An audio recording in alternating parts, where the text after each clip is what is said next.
Magandang araw mga kabugtaw. Ang phenomenon ay isang salitang Grego na isinalin ni Father Roque Periols, yung pantas na suwita na nagturo ng Pilipinas sa Ateneo, sa salitang Pilipino bilang pag-aanyo. No? Um, ang alimbawang binigay niya doon ay katulad ng isang lalaki na nag-aanyong iniibig niya yung babae pero pera lang pala ang habol niya. Minsan sa English, ang pagsali natin yan ay seeming. No? Kaninong, kaninong filosofiya ba yung being and seeming? Pagpapakatao, pagpapakatunay, at pag-aanyo o pagkukunwari. Seeming, nagkukunyari. No? Sa ang mga Pilipino ay masyadong namamangha sa mga anyo. Kaya politicians are taking advantage of this. In political parlance, ang tawag diyan ay optics, no, for a show, like kissing babies, no? Uh, Ngayon, natatapos na ng bagyong Karina, daming binabaha, mga politician, no? Kung sa panahon ng sakuna, wala sila, nagtatago, no, sa komportable nila mga bahay, pero pagkatapos, andyan na, pati mga ayuda nila, may mga pangalan pa, tulad ng ayuda ni MR, no, Mr. Romualdez, may MR palagi yung mga bigas na talagang pinapakita. Kaya kakapanood ko lang sa Facebook yung Davao nagpadala din ng ayuda pero nakalagay lang dun from the people of the city of Davao. Ganon din nung nangyari yung anong bagyo ba yun na talagang tumama sa Tacloban, yung malakas na bagyo. No? Yung pinadalang at the time, mayor pa lang si President Duterte, ang mga ayuda niyang City of Davao may nakalagay, with love from the people of the City of Davao. Walang pangalan ng politika. Pero itong pag-aanyo ay napaka-laganap, very common in our society. No? Kasi sabi ko nga, mga Pilipino ay talagang naguguyo sa anyo, kaya maraming Pilipino naluloko. No? Uh, sa isang mahalagang ebidensya diyan ay ang Philippine Jeepney, no? Maporma, pero pagdating sa function and efficiency, tagilid. Pero forma lang. Alala ko noon, dekada 80, 90. Alala na ng dekada 80, no?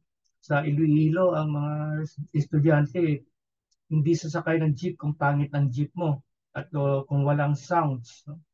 Pero yung design ng jeepney, napaka-flawed yan. No? Walang computation yan sa gear ratio, sa gulong. No? Yung body, maliit, ang gulong napakalaki o yung body napakalaki, ang gulong napakaliit o mayroong pag tinatawag na lowered. Wala talagang efficiency yan sa lubak, sa baha, o kahit sa maneuverability. Kaya lang magandang tingnan. No?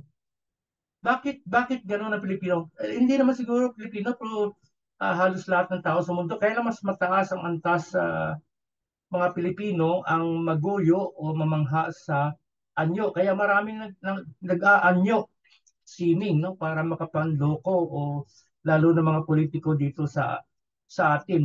Ang isang Aleman na filosopo, si Max Scheler, sa kanyang Treatise on Formalism, sinabi niya, when the substance is lost, people resort to form.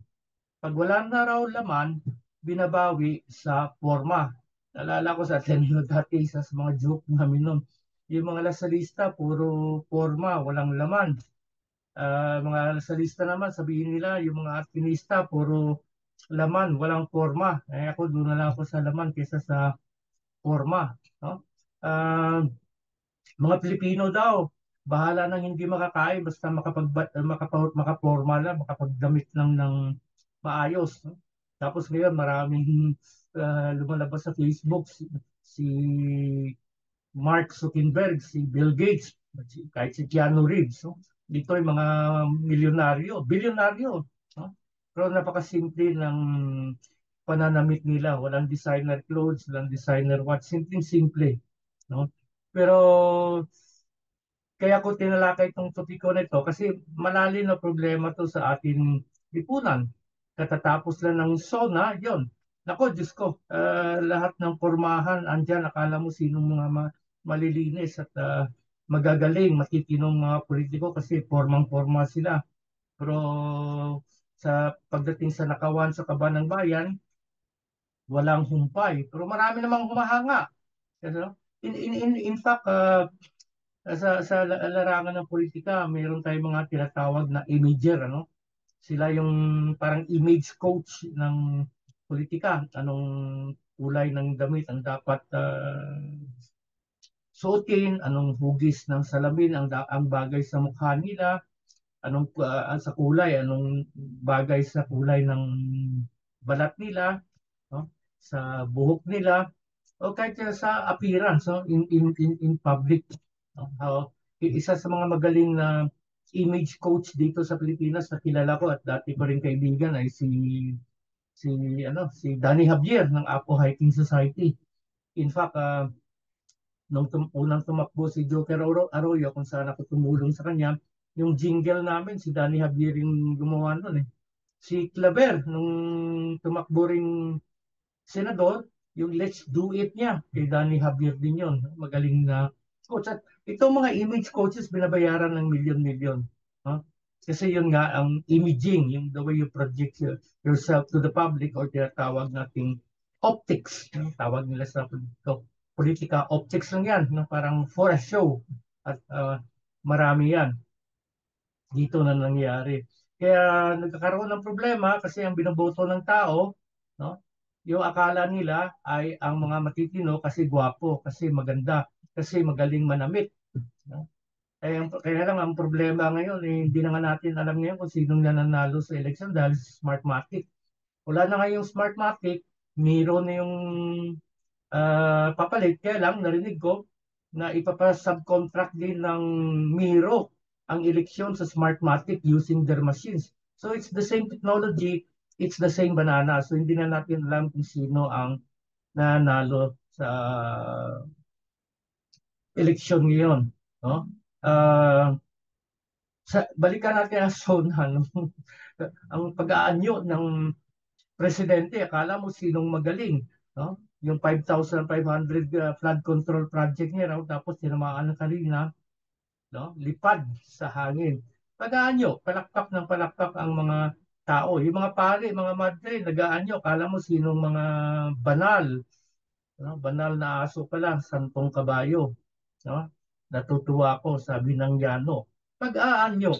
Bakit ganun ang Filipino? No? Balikan ko ulit si De La Costa sa kanyang Light Cavalry kasi may nakasulat dito na magaling. No? Nakakatuwa itong librong ito kasi iniambag to natapos yung sulatin to 1942. Pero naiambag noong 1993 na kasi nawala yung mga plates. No?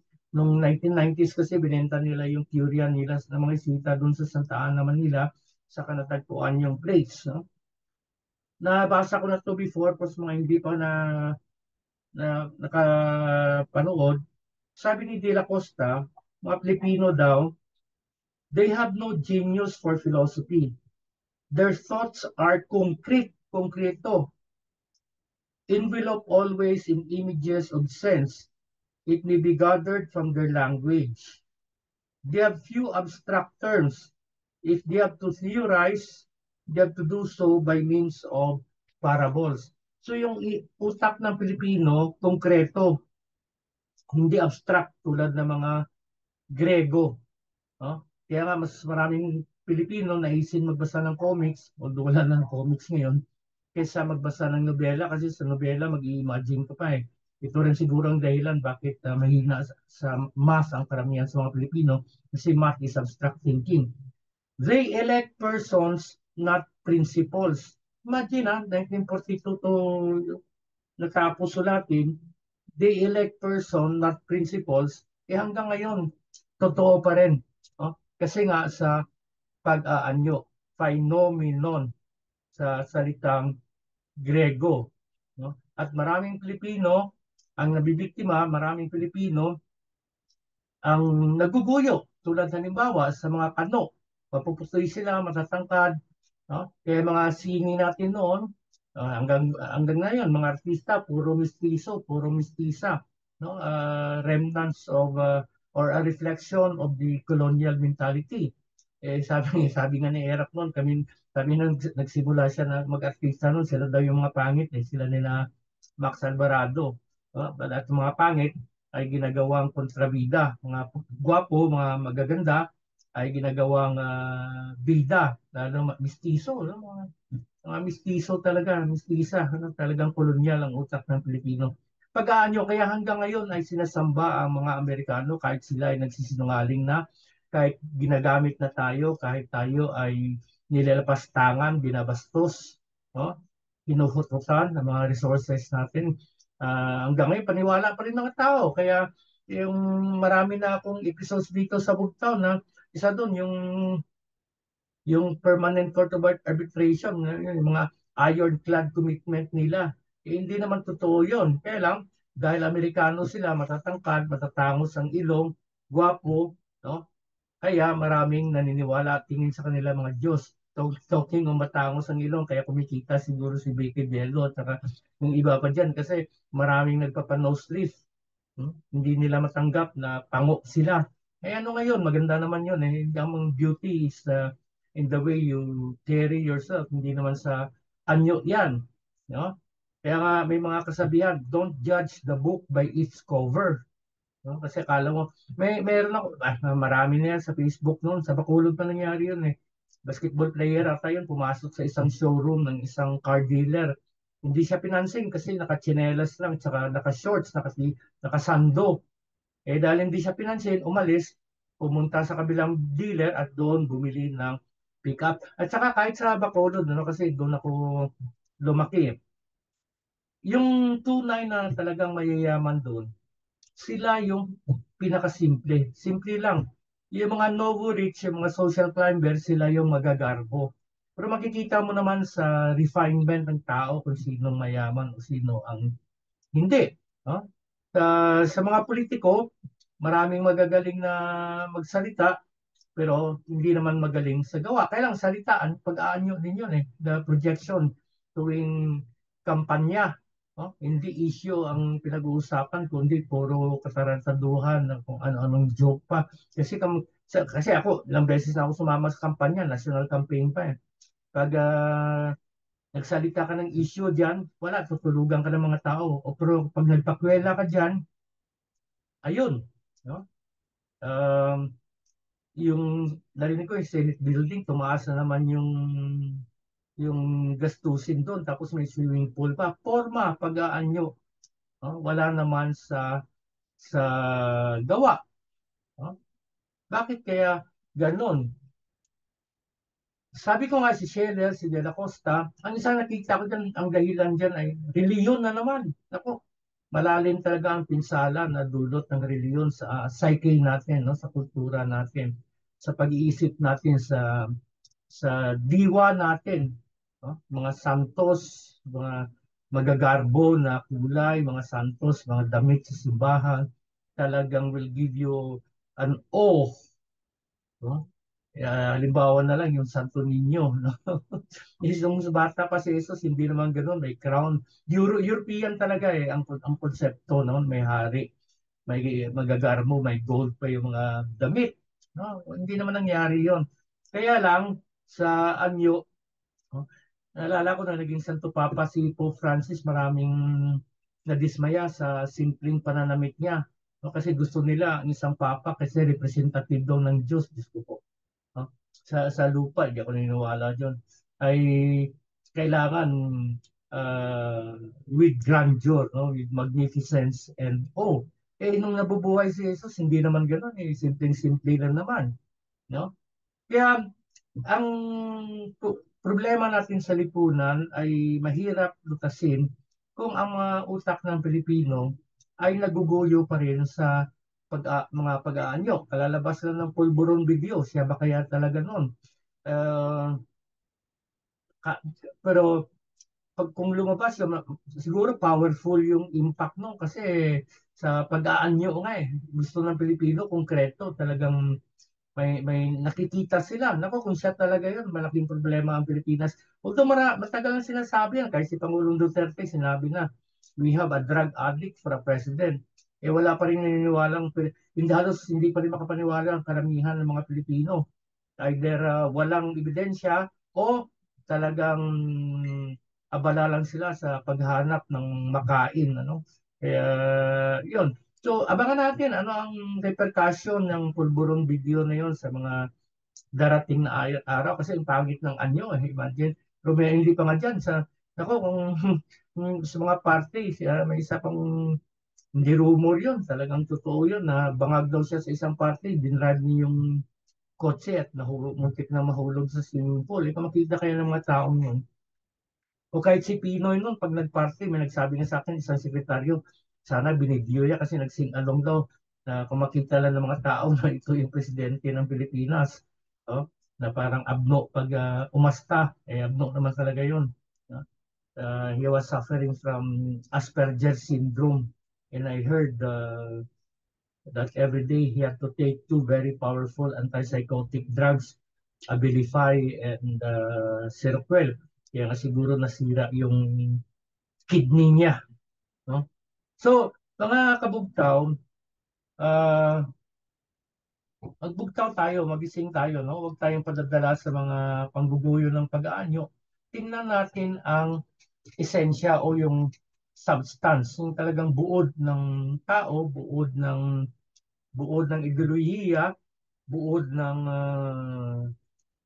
programa ng gobyerno kasi puro yun, karamihan doon sa mga data, doktor yun kasi nungalingan yun. No? So, magising tayo, bugtaw tayo at let us look beyond the images. Sa mga Grego may sinasabi, Suzainta phenomenon, iligtas ang mga nag-aanyo.